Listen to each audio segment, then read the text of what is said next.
Alaska? Alaska, a place where you can't be too fat or too drunk, where no one says things like, let's see your high school equivalency certificate. Did you ever date anybody at the cannery? I wanted to fuck this one girl that worked there. Yeah. And then she had a wrist problem. She worked in processing. she had a wrist problem. Jerk you off, right? And you're like, forget it. Dude, I wanted to. It was one of those things where when I first started working at the cannery, she was maybe a 6. The third month in, she was an 11. Wow. You're charming the pants off of me. What did you say, Aunt Selma? I said, take off those damn glasses. There's nothing up there. She was like, here's the crazy thing about Alaska that a lot of people don't realize is there's a lot of beautiful women. There's just not high volume of them. Right. Like the amount of women they have are actually, you're surprised. Sure, there's the ugly ones, but like there's women in Alaska where you're like, here or there that are like, you're fucking crazy hot and like natural hot, like Ohio hot. Yeah. Where you're like, oh man, you're just like high school girlfriend gorgeous. Yeah. And they're just like, hey, how are you? Welcome up to Kenai. And you're like, oh, okay. Hey. I went up there the summer of 2002. I went after my freshman year at the University of Arizona. I was like, I can go back to Aurora, Colorado, where I grew up, and work at Applebee's. Sounds great. And just spend all my tip money on weed and beer and cigarettes and just be a piece of shit this summer.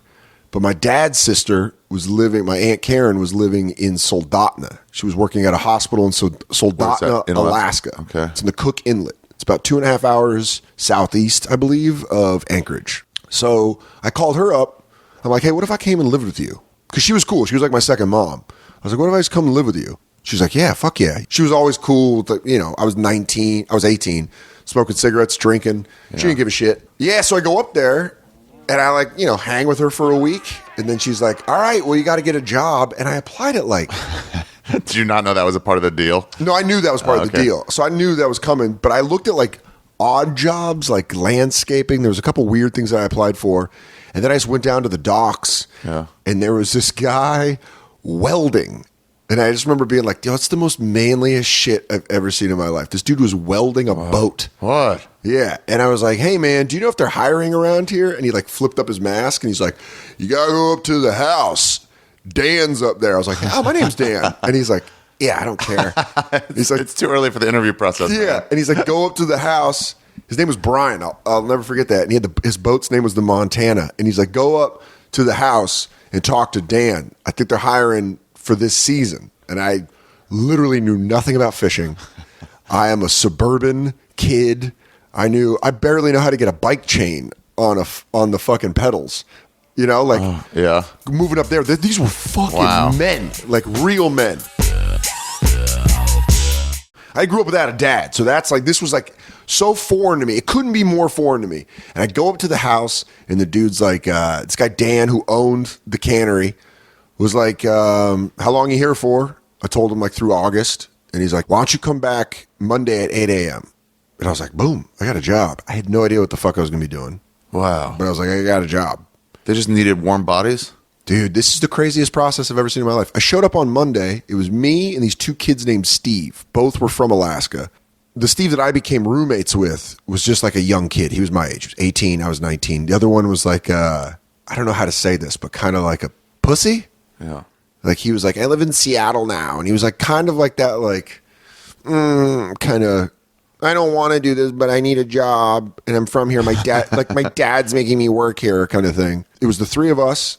And that dude, Dan, gave us 2 shovels and a pickaxe. And he's like, there's a PVC pipe about 5 feet in the ground. It goes 90 yards to the water. It's cracked from the winter. Dig it up. Now you're gonna dig the fucking thing up. You're gonna dig the hole. You're gonna do it. I got no fucking lime. You're gonna do it. Fuck kids. I'll dig the fucking hole. I don't give a fuck. Was the first hole I dug? First time I dug a hole, I'll dig a fucking hole. Where are the shovels? It was 8 a.m. to 5 p.m. Show up and just dig. And we dig. What? Just breaking up dirt? Just breaking up dirt. We didn't even pull the pipe. We just dug up the pipe.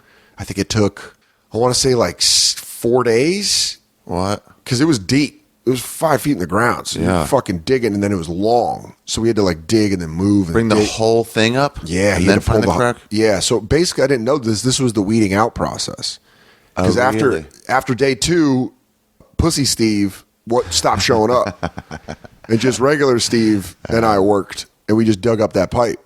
And he was cool because, like, so this is why I brought that up, is because the first day at lunch, I'm like, man, you know where I get some weed around here? It had been like 2 weeks and I hadn't smoked. And he's like, oh, you don't know. I just remember he said that. And I was like, what do you mean I don't know? And he's like, dude, we got crazy good weed up here. And I was like, I usually get my weed in Boulder. So, and he's like, nah, man, come with me. So this was the best part. I love how you have to trust somebody enough. Like, so, what about drugs? Yeah, drugs. I need drugs up here. And we smoked a bowl in his car, and I was like, this is the best pot I've ever smoked in my life. Like, wow, really? It fucked me. It fucking put me sideways. It took me back to like junior year of high school. I'm like, I don't know. Yeah, when you work on the cannery, you live on the cannery grounds. So what is that? That's on campus? Basically, you're on campus. Oh. You're on the docks, and they charge you for rent, and they charge, like you have like an account with the company, like the way coal miners used to do, where you could like buy shit at the coal miner store. So you can get food at the cannery. There's a huge kitchen and like a big, cafeteria, and then there's rooms. And that's cool. When Pussy Steve dropped out, yeah, Dan was like, hey, you're going to be on the dock crew, which is like kind of a step above processing. Yeah. So like the processing weeding out process. I love that. What's that? The weeding out process. We're getting rid of Pussy Steve. Yeah, Pussy Steve, by the way, came back, worked in processing. Did he really? Yeah. He had to take all the fucking frozen fish out of the coolers. That was his thing. Because they'd flash freeze them with ammonia. There was an ammonia leak one day at lunch, and we'd always do knife hits at lunch. Yeah. So what are the knife hits? It's like where you warm up 2 butter knives. Yeah. I told you. Then you dip it. We do those at lunch. We just get fucking blasted. Dip it into what?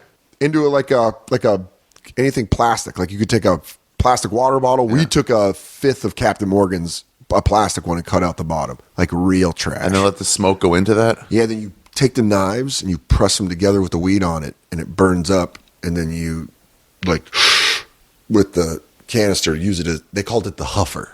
The gens. Dude, we'd do like 3 of those each, and we'd eat as fast as we could so we could go back to our rooms and smoke weed. Oh, really? Yeah. Oh, yeah. Like that was always the plan at lunch. What other drugs were there? Methamphetamines, but that's all for the processors. Doc crew. Oh, really? Dude, one time, there was this dude, Neil, who was like one of the head processors, this Filipino dude. It was probably like a month and a half into the season. And we were cool. I just bullshitted with him. When you smoke cigarettes, it's like a currency up there. Like you smoke, you get cool with everybody. So I was cool with all the processors because we'd all smoke cigarettes. I'd bum them cigarettes. I'd bum cigarettes off them. And this dude, Neil, is like, hey, you guys ready? Doc crew, you guys ready? I'm like, what? He's like, we're going to take our medicine at lunch. I was like, what? And he goes, medicine. I go, what's your medicine? And he goes, ice. And I go, oh, like meth? And he goes, yeah, bro. Like that. And we're doing knifers. I'll never forget this, man. I wish like Steve or Dave or Shady Dave or Mike would hear this story so they could be like, this is totally true. But we were doing knifers, and I was like, hey, guys, after lunch, it's weed versus meth. I was like, they're going to try to chop up as many fish as we can, and we got to overload them. My specific job was to take the 1,000-pound totes of salmon and then take it to the processor and put it in the dumper and then dump the fish in. But I would fuck up all the time. Why, how? Because there's different types of salmon. Oh. And I'm from, this is the best part of Alaska. They call the continental United States the South. Is it really? Everything's the South. Hawaii too? No. Hawaii's an island. Yeah, that's the island. But if you're like, oh, I'm from North Dakota, they'd be like, oh, you're from the South. Like a couple guys did it to me where I was like, because cool. I was like, I'm from Colorado. They're like, the South. I'm like, no. It's not the South at all. It's the Rocky Mountain region. At worst, Midwest. But it's not. You're thinking of Alabama. Yeah. Like the segregation. Remember the whole Civil War? Did they teach that up here? Yeah. Cali's not the South. Yeah. So I forgot why I started saying the thing about the South. Meth? No. Methamphetamines. We've talked. That's the best part about smoking weed before we talk. Is you're like, oh, it's completely gone. Oh, the different types of salmon. Found it. Yeah. Found it. I'm not a man. That's the whole point of this. I couldn't tell the difference. There's like 5 types of salmon. There's like king salmon, red salmon, chum. Bumpies? Oh, they have that? What's that There's called? pink. There's different names for them. Everyone has different names for them. Yeah. But I think there's like 5 classes of salmon. I could be wrong. I'm going off of a stoner's memory from fucking 13 years ago. Yeah.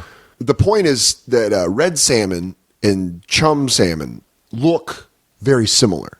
The only difference is there's like silver in the chum's tail. That's just how you can tell. I fucked that up. So you got to understand. So what'd you do? You put all the shitty salmon with the good salmon? So they'd be like, we're cutting reds. The processor, the head processor would be like, we're cutting reds all today. And I'd be like, cool. And I'd fuck up. And sometimes there'd be a 1,000-pound tote of chums mixed in there. And it was my job to check to make sure they're reds, put them in. So there'd be times, dude, where I'd be high as fuck coming back after lunch. And I'm driving a forklift and I bring the wrong, I think it's reds. Put it in with everything? Put it in with everything that they're dumping. So then I dump it in, right? And then it would be this loud alarm where I'd be like, and all the processors, we're talking 80 to 90 people just staring at me. Because they have to stop everything, pull the chum out, sort out the chum. Which ones are good? Which ones are bad? Cut the rest of the reds, make sure it's all clear through, then start with more reds. Dude, there was not a worse feeling than hearing that fucking siren. I'd be at my forklift and I'd hear that siren and I'd punch that steering wheel so many times, like, motherfucker, because I'm trying. How would they know? How did the alarm go off? Someone would see one? Yeah, Neil, that guy I was saying that was like, on ice, he was like the head processor, so he would be running it. All the salmon that'd be coming, he'd be like, all right. And he'd be like, no, there's a chip, like, shut it, hit it. Like a contamination breach. And it's my fault. It was always my fault. So I had these two bosses. So this guy Dan hired me. Yeah. And then my bosses were these guys, Lou and Lynn. And they were like the head. Lou like ran the dock crew and Lynn was his boss. Yeah. Lynn had teeth on the top of his mouth, right?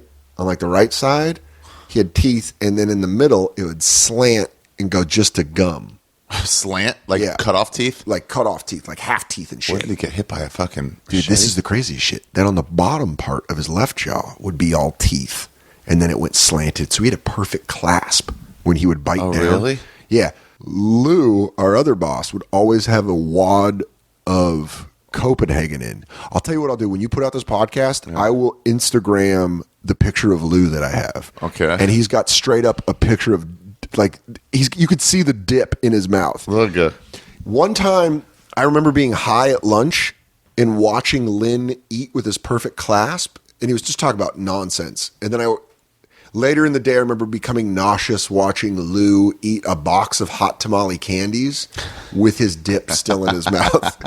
And I remember seeing it and being like, that's the fucking grossest thing ever. Like, the thought of the taste of tobacco and cinnamon, it just made me be like, oh, this gross piece of garbage. Fucking bogans. Yeah, dude, this guy, I cannot wait. He looks like a werewolf half transformation all the time. Dude, this was the best part. He hated us because there was a guy, Mike, and he had been on the dock crew for like 4 years. He lived in Washington. He'd always come back up. He was like 21, 22, so he was the elder statesman. But cool, really? Yeah, like cool as fuck. On the dock crew, it was You all were like 19. I was 19. What, everybody was college kids? Everyone was 18, 19. On the dock crew was 5 of us. Yeah. No one was older than 22. Steve was the youngest, and he was just turned 18, and I was 19. Mike knew everything. Mike knew how to do everything. Yeah. So everyone was like, Mike's basically the default dock boss. Like, he was the one we listened to. Mike would be like, hey, so, like, he would tell me shit to do. Like, Dan, go do this. And you're like, yeah, got it.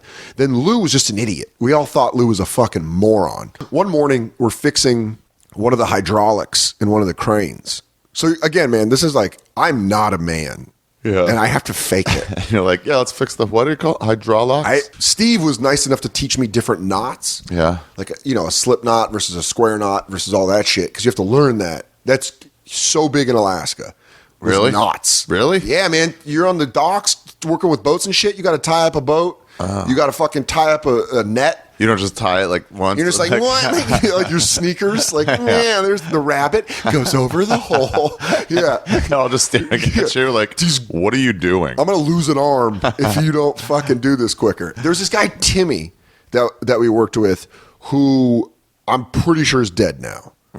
He was 26, and he was a deckhand, but he did crab fishing. This was crazy because this was the year before Deadliest Catch came out. And he was like on the first season of Deadliest Catch. Really? But then somehow, I don't remember, like, he said something about getting fired. I never watched the show. I should go back and watch season 1. But Timmy was a fucking psycho. And he was a deckhand. And he would just show up and be like, what's up? Like, always wanted to party. But he also taught me a lot of shit. Because we'd have to, like, refuel his boat and that kind of stuff. And he'd be like, he kind of knew that I didn't know shit. So he'd be like, just do this and do that. And I'd do it. And he'd be like, good job. Timmy! And it was like the first time I had, like, a man be like, yes. Timmy! That's how you do stuff. And it's, like, crazy rewarding. Timmy! Really? Well, yeah. I think, Like, what did he tell you to do? like, just how to, like, hey, man, here's how you dock it up properly. Here's how you tie that knot. And then you'd, like, get good at it. And he'd be like, good job. Ooh, Timmy. And you just say, like, good job was being, like, similar, like, when I played football and a coach would be like, good play. And you're like, thanks. Hell yes. Yeah, that filled me up a little bit. I need inside. your approval. Yeah. And if your name is Jerry Sandusky, I'll do whatever it takes. I'll take a shower with you right now. Yeah, that's what Let's you hit the think. showers. Let's hit that. Why are you laughing? She's outraged. So one day we're fixing a hydraulic on this crane, on one of the fuel cranes. And Lou's just, again, there's like palpable tension between all of us and him. He hates you. We hate him. Oh. He's just a dipshit.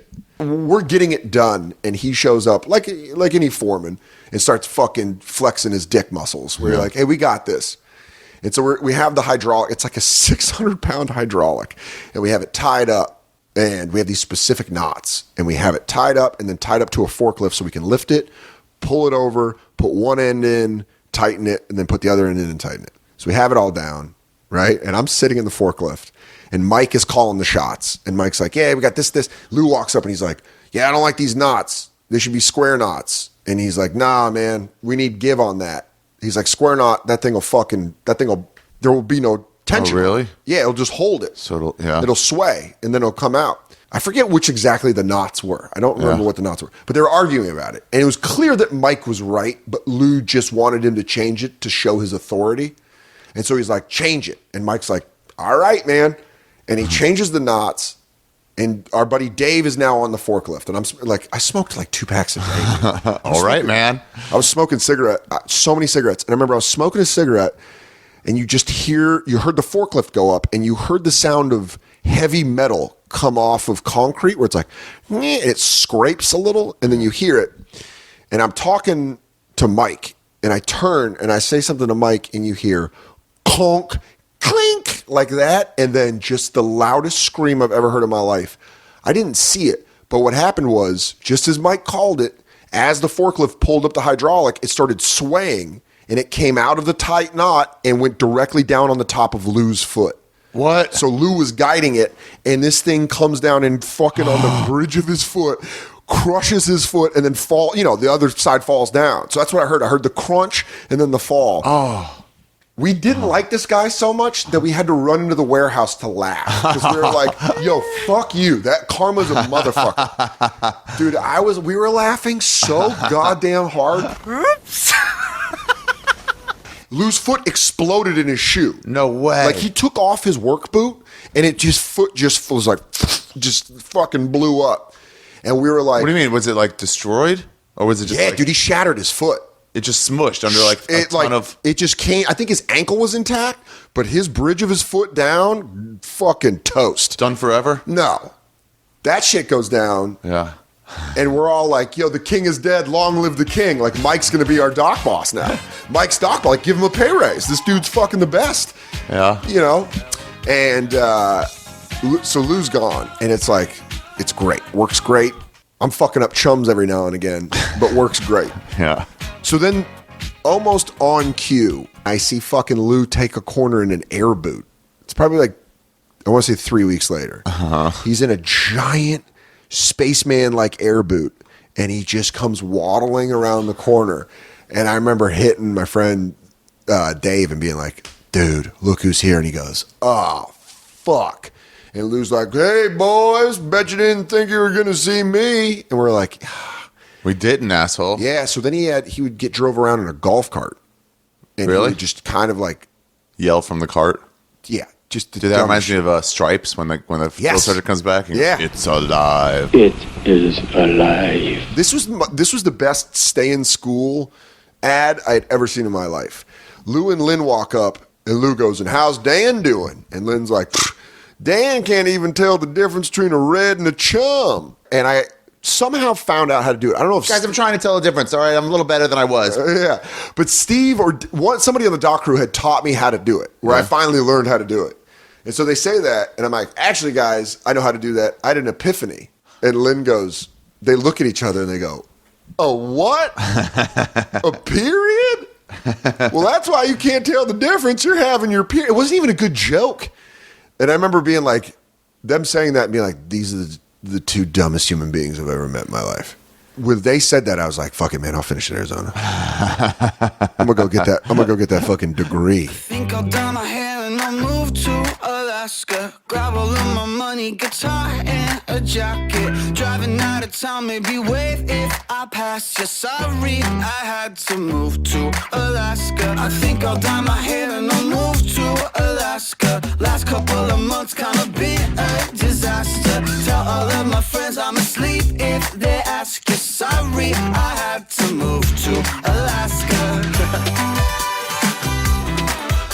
Sorry, I had to move to Alaska.